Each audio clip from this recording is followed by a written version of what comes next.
Hey everybody, welcome to the Semester 2 exam review for Advanced Algebra Trig Pre-Calc. If everything goes well, this will be my last video of the school year. Kind of excited about that. All right, so you're going to have 4 different kinds of questions, and this is the first one. Remember, there are some of them that get kind of lengthy, so if you need to pause this video, go for it. And then write them down, and then you can follow me. Okay, so prove the following. So the cosine squared is going to equal 1, or times 1 plus the tangent squared of theta is going to equal 1. All right, so you're going to get these, and I'm going to also use them because I'm a big fan of using my resources. But I'm looking at it has to be 1. I know that 1 plus the tangent squared is the secant squared. So I'm going to change this to the secant squared of theta, and that'll be times the cosine squared of theta. I know that the secant squared is 1 over the cosine squared of theta. That would be multiplied by the original cosine squared of theta. I'm going to put that over 1. These divide out, and we get 1 equals 1, and that checks. So that's my first proof. So obviously proofs are going to be on this exam. On the next one, the sine of theta all over the cosine of theta plus 1 plus the cosine minus 1 times the sine. Oh my gosh, that's a lot. It's going to equal 0. So here's the first thing I would do. I would get a common denominator. That common denominator is going to have a cosine of theta plus 1 in it and a sine of theta as well. Now the guy on the left needs a sine of theta, so I'm going to multiply this by the sine of theta over the sine of theta. The sine of theta times the sine of theta is the sine squared of theta. All right, this guy over here needs a cosine of theta plus 1 over another cosine of theta plus 1. So there we go. This is down here. I know I do that in class all the time. I'm like, boom, boom, that's there, that's there. Since this is plus, this is kind of nice. I can just multiply these together right away. Cosine times cosine is a cosine squared of theta. Cosine times 1 is a positive cosine of theta. Negative 1 times a cosine is negative cosine of theta. And let's see, I have negative 1 times 1 is a negative 1, correct? All right, so we're going to leave that denominator alone because I generally do that because things are probably going to divide out or simplify. Let's see what happens. Remember, this has to equal 0. Well, I know that a sine squared plus a cosine squared is 1. So isn't 1 minus 1 0? That makes sense. Oh, and then I got a cosine of theta minus a cosine. Isn't that 0? Well, 0 over anything is equal to 0, and that checks. All right, so those are some basic proofs there. All right, next one. We ended the school year with these kinds of equations. So what we're going to do is we're going to solve a 3-variable equation. We're going to figure out what x, y, and z are going to be. So to me, I think that the easiest thing to get rid of would be the y's. So I'm going to eliminate the y's by just combining these. Negative 3x plus 2x is a negative x. Y minus y is 0. Negative 2z minus 3z is a negative 5z. And that's going to equal negative 7 plus 1. That's a negative 6. So that's my first equation. Now I also have to get rid of y in another way. I think it's easier to get rid of a y by multiplying the second one by 2 and combining it with then the third one. 2 times 2x, because then I get negative 2y and positive 2y, and those y's would eliminate. 2x times 2 would be a 4x minus 2y, and that's going to be minus 6z equals, that's going to give me 2. If I combine everything here, a negative 2 and a 2 would be a 0. That's going to equal, this is negative 7z. The y's are gone, and we got 5x. All right, so this is what I got. I got 5x minus 7z equals 0. All right, so now I got to decide what I'm going to do, get rid of here. So I'm going to actually get rid of the x by multiplying this by 5. So I'm going to have a negative 5x minus 25z, and that's going to equal negative, what, 30? Okay, I'm liking that. Okay, so when I combine these guys, this is gone. That gives me, what, negative 32z, and that's going to equal, what, negative 30. All right, so looking at that, I feel like I made a little mistake somewhere. So I'm looking. I'm going to try to see if I can see it first. Yes, I can right here. This is going to give me a negative 5z. I just know that because I feel like it's a negative 5z, then that equals 0. Sorry for that mistake. I do that at times. Here's a negative 30 then. Sometimes if it doesn't come out nice, then I'm like, oh, something went wrong, and it did. Okay, I'm going to divide everything by a negative 30, and I'll take it slower. Z equals 1. So z equals 1. Sorry about that. So again, the mistake was x plus 4x is that 5x. These y's are gone. Z minus 6z is going to give me a negative 5z. and negative 2 plus 2 is 0. So since z is 1, I'm going to go back to this guy and say, okay, 5x minus 5 times my z is 1. That should equal 0. So I'm going to have 5x minus 5 equals 0. Add 5. I get 5x equals 5. Divide by 5. X equals, that's 1. So I'm feeling good about the 1. Now I have to find the y. So what I'm going to do is I'm going to use the original top equation because then I'll check it in the bottom too. So I'm going to have a negative 3 times 1 plus my y, I don't know, minus 2 times my z, which would be 1, and that should equal negative 7. So we're going to have negative 3 plus y minus 2 equals negative 7. This gives me negative 5 plus y equals negative 7. Add 5. Y should be negative 2. So it looks like I'm going to have the ordered triple 1, negative 2, and then 1. So let's check it with equations number 2, and then we'll do it with 3. So with equation number 2, we're going to have 2 times my x is 1, minus my y, which is negative 2, minus 3 times my z, which is 1. That should equal 1. 2 times 1 is 2. That'd be plus 2 minus 3. 2 plus 2 is 4, minus 3 is 1. That checks. Let's check equation number 3. Putting an x of 1 in there. 1 plus 2 times my y is negative 2, plus my z, which is 1. That should equal negative 2. So I'm going to have 1. 2 times a negative 2 is negative 4, plus 1. This is negative 3 plus 1. That equals negative 2. That checks. I'm feeling good about that one. All right?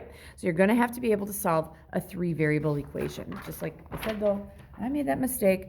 Hey, make sure you watch what you are doing because you make some silly math mistakes. All right, the next one. This one takes the whole page. You might want to press pause. You decide to build your hamster a Ferris wheel. So I just made this up, okay? Your hamster will get on the ride at its lowest point, which is 1 inch below the ground. Your hamster loves heights, so you decide to make this wheel have a radius of 2 feet. 2 feet might seem not that tall, but to a hamster it might. It takes 40 seconds to make one rotation. Write an equation that represents the situation. How long until the hamster is at a height of 3 inches for the very first time. All right, so I'm going to actually use 2 sheets of paper. I'll flip this up a little bit and try to work a little bit here. But I was trying to make my Ferris wheel. So there's my Ferris wheel. I'll have my X and my Y. My X is going to represent the time and that I'm on the ride, and the Y is going to be the height that I'm actually on the ride. So your hamster will get on the ride at its lowest point 1 inch above the ground. So this would be 1 inch above the ground. Your hamster loves heights, so you decide to make the wheel have a radius of 2 feet. So the radius is 2 feet. So wouldn't the radius be, if this is inches, that would be what, 24 inches? So the radius from here to here would be 24, and from here to here would be 24. All right? So again, the radius, the wheel has a radius of 2 feet, because we've had some things that are a little different, but that does show that the radius is, and I could go from here to here, that'd be 24. So it takes 40 seconds to make a rotation. So it goes from 0 to 40, and we need those critical points. So what's between 0 and 40? That's 20. Between 0 and 20 is 10. And between, yep, you can still see what I'm doing. 20 and 40 is 30. I'll check this at some point.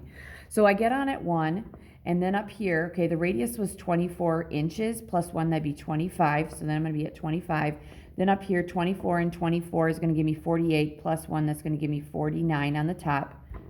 And then I'm going to come back to 25 and then down to 1.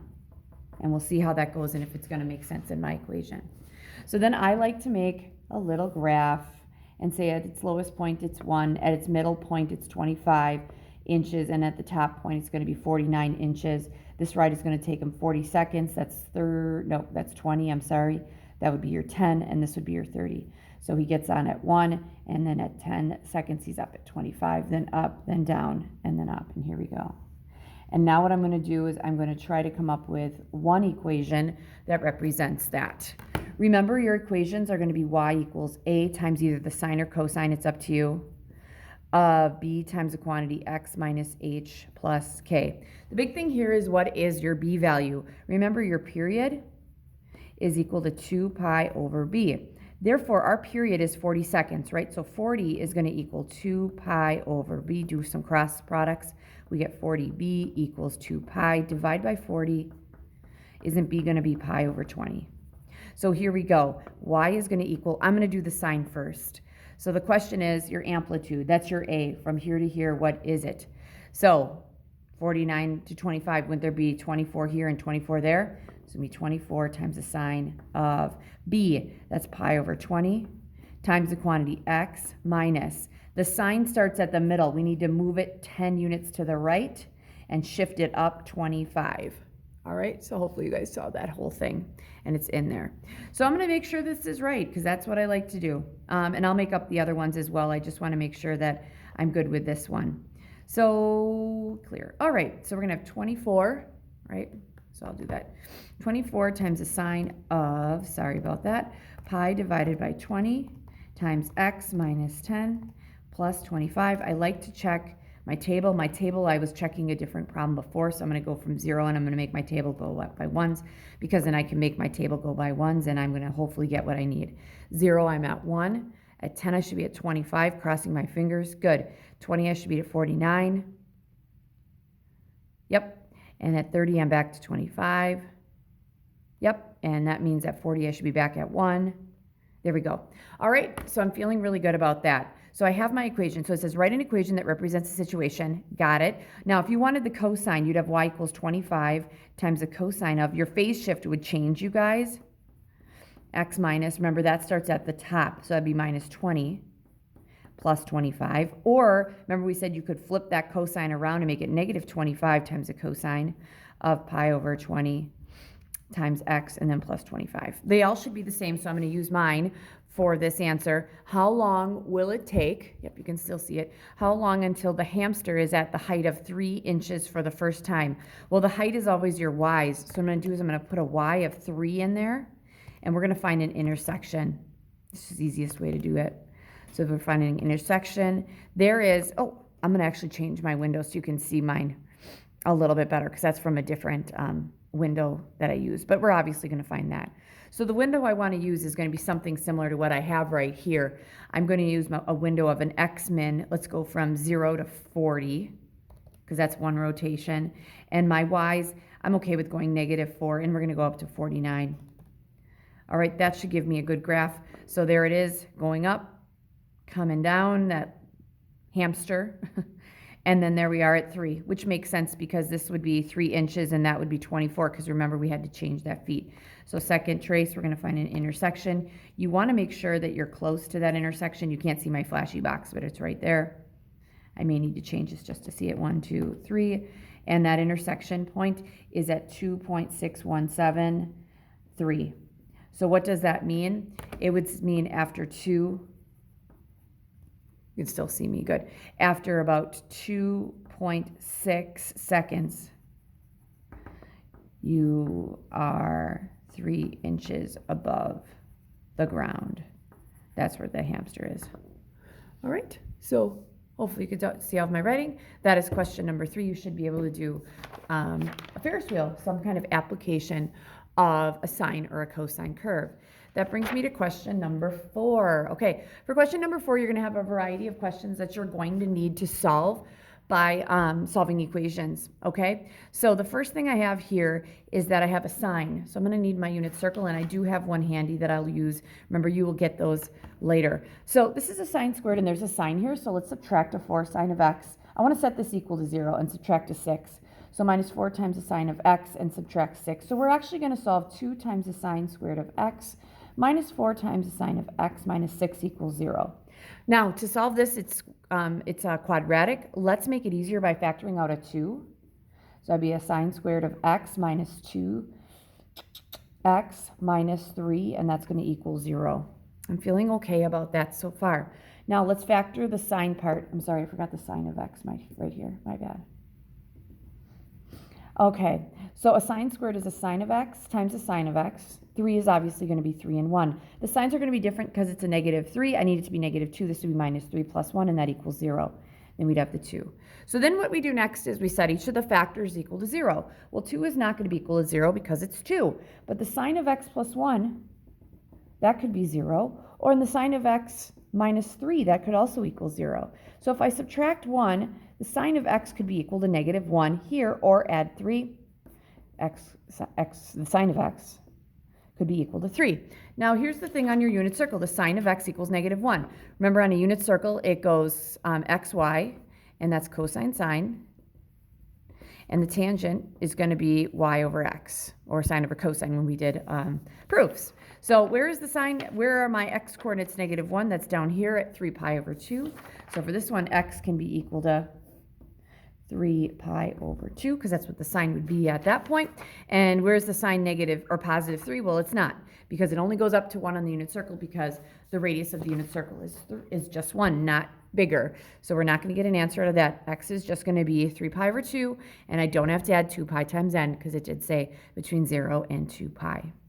Now, we also had some logarithms that we were solving, so we're going to change this. We can change this right away to an exponential, because there's nothing to condense. 4 cubed equals x plus 5. Okay, 4 cubed, long morning, you have no idea. 4 cubed is 64.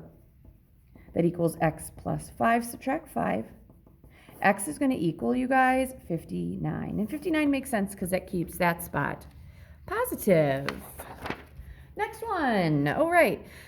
So for this guy, let's just take this, and we need to condense this. There is a plus sign here. So this is going to be the log base 3 of. We are going to multiply x minus 5 by an x plus 3. That's going to be equal to 2. Okay, I'm going to do two things here. I'm going to change this into an exponential 3 squared equals, and I'm going to multiply this together. X times x is an x squared. X times 3, that's a 3x. Negative 5 times x is a negative 5x. And negative 5 times 3 is a negative 15. Simplify and combine, we got 9 equals x squared minus 2x minus 15. All right, the next thing that we're going to do here is set it equal to 0. Subtract 9. X squared minus 2x minus 24 equals 0. All right, let's factor that. 2 factors of 24 that add or subtract to 2. I'm thinking it's 6 and 4, negative 6 plus 4. That makes sense because it has to be negative 24 as well. All right. So if I set x plus 4 equal to 0, I'm going to get subtract 4, x equals negative 4. And if I add 6 here, I'll set it equal to 0 too.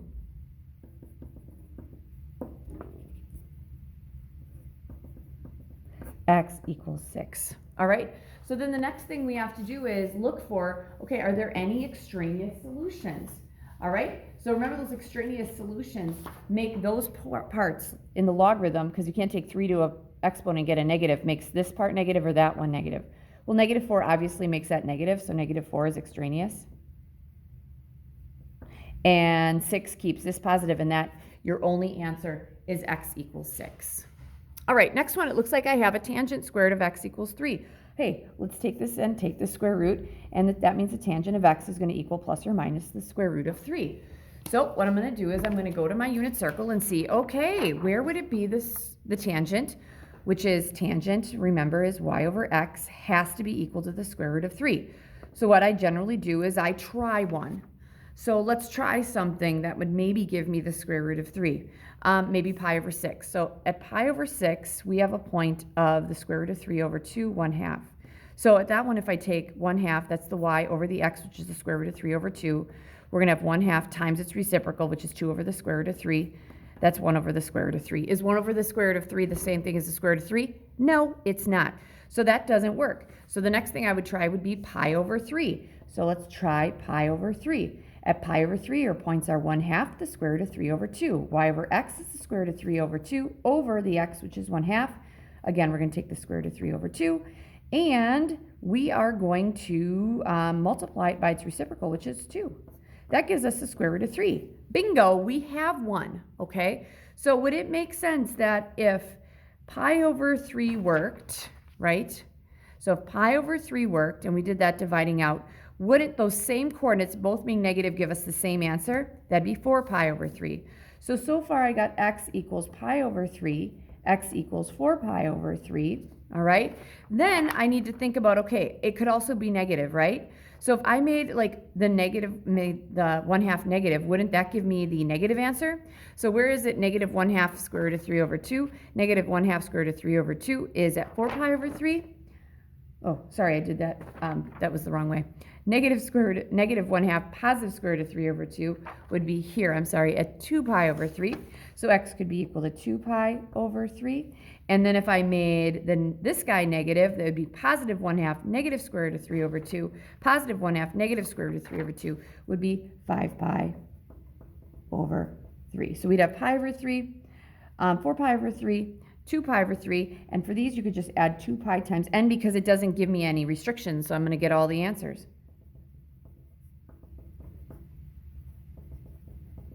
And this is where n is an integer. Now I'm going to kind of shove this thing in here, because if I look at these, I'm going to actually draw on this one. We had pi over 3, 2 pi over 3, 4 pi over 3, and 5 pi over 3, correct? All right, would it make sense that going from 2 pi over 3 to 5 pi over 3 is the same distance? So what we could do is we could actually just write this as 2, because going from here to here is not the same as going there to there. I have to kind of keep them together. So I could say 2 pi over 3, I could add a pi, or at 3 pi over 3, I could just add a pi to get to 4 pi over 3. So the other way we could write this would be x equals pi over 3 plus pi times n, or x equals 2 pi over 3 plus pi times n, and that's where n is an integer. I'm not going to be picky with how you do it, but that is what you would do. One of those, all right? That brings us to the next one. Okay, so Nick, I have a lot of Nick questions because that's my brother. So Nick purchases a rare, that should be purchases, my bad. Purchases a rare poster for $800. It is appreciating in value by 5.4% every month. He plans to sell it when it is worth $5,000. Write an equation that describes the situation and solve the problem. So the equation, you have linear, quadratic, we got exponential. This is definitely quadratic because it is appreciating in value by 5.4%. So we got to think about this, 5.4%. We are taking 100%, and if it appreciates, is it gaining value or losing value? It's actually gaining value. So we're going to add 5.4%. Wouldn't that give me 105.4%? I need a multiplier. That's where I'm going with this. So what is that as a decimal? That is flip this over, 1.054. That is my multiplier. So we got y equals a times b to the x. Y equals, we are starting at $800. That's what this poster is worth, times its multiplier, which is 1.054, and that'll raise it to the x. Now, x is the number of months. Keep that in mind. It's not years. It's representing months. Y is going to be the value of the poster. So now the question is, okay, he plans to sell it when it's $5,000. He plans to sell it when it's $5,000. Represent an equation and solve this. So when is he going to sell it? When is it going to be $5,000? So let's put 5,000 in for, that's the value, 5,000. That's going to equal 800 times 1.054 raised to the x. So now we're going to solve for x. We're going to start by dividing by 800 because we need that exponential by itself. 5,000 divided by 800. Is it pretty? The answer is yes, 6.25. That's going to equal 1.054 raised to the x. Oh, how do we get exponents flipped out? Easy. We're going to take the natural log of both sides. Flipped out that power. We're going to have the natural log of 6.25 equals x times the natural log of 1.054. Divide by the natural log of 1.054. And x is going to be about natural log of 6.25 divided by the natural log of 1.054. Boom, 4.77. All right, so looks like it's going to be about 4.77 months. Okay, let's see if that makes sense. So I'm going to throw this in here. We had 800 times 1.054, raise it to the x power. All right, we got 4.77. So between 4 and 5, we should get to a 500. Between 4 and 5, we should get to 5,000. I think I may have made a mistake somewhere because I'm not getting it. All right, let's see here. All right, good.